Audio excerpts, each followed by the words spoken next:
Hello everyone, it's Miss McNeese here for a mini lesson while we're doing our virtual learning. Now, yesterday we introduced the orchestra, and remember the orchestra is when you have a whole get together to create music.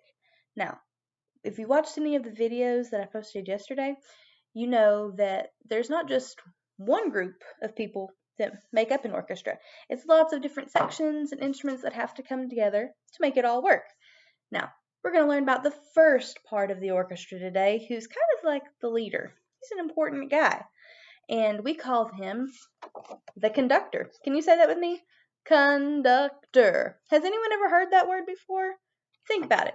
Where could you have heard that word before? Oh, well, hey, Stitch. Have you heard of the word conductor before? What do you think a conductor has to do with? Oh, wait. He handed me a whistle.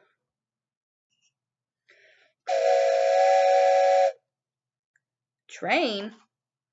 Oh, you think that I'm talking about a train conductor, someone that drives the train. Is that it? Is that it?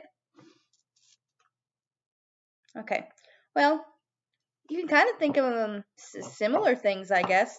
The conductor is the leader of the person, the people on the train. He has to drive it. And a conductor for the orchestra kind of does the same thing. Now, we're going to start drawing our picture of the orchestra every time that we meet. And you can see I've got my conductor up here. He stands at the very front. And now he's got, no, it's not a stick in his hand. Stitch, no. Oh, he handed me a screwdriver. It's not a screwdriver either, although I guess it could kind of look like a screwdriver. Maybe. It's called a baton. That's another one of our music words that you're probably going to hear again. Everyone say baton. Now, we're going to use the screwdriver because that's what Stitch handed me, so I guess he thinks it might work. A baton is what the conductor holds to make sure everybody can see. That can get it hard with his hands up there. So it's going to have a handle just like my screwdriver, and it's going to have a part, an extra pointy part just like this. Now, a conductor kind of looks like he's dancing when he gets up there and he's moving his arms around. But really, he's using his baton to keep everybody in the orchestra together and playing at the same time. Now, I've got a video of a silly conductor. They kind of look like they're getting up there and just moving their arms around, but they're not. They have a very important job to do. So let's watch this one for a second.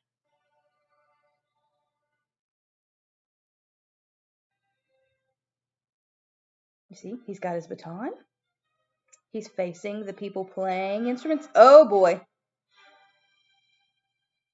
Now he uses his hands to tell the people that are playing what to do. If he holds it down like that, he's trying to tell them to be quiet. If he needs them to get louder, he can make his hands really big. And it's the other people in the orchestra's job to follow what he does. It's almost kind of like a game of Simon Says. Now, if you watched the video about George visiting the orchestra yesterday, you saw that at the very end, that's kind of what George decided he wanted to do. He wanted to be the one in charge. Do you think you would want to be the one in charge, Stitch? Well, it's not hard to be a conductor. You can even do it. I think he wants to show you what you have to do.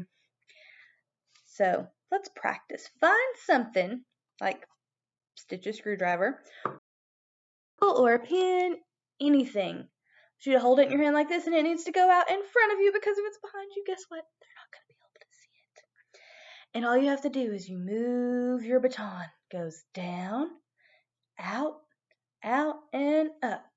Down, out, and up. See, even Stitch can do it. Ready? Here we go. Down, out, and up. Down, out, and up. Even you can be a conductor, guys.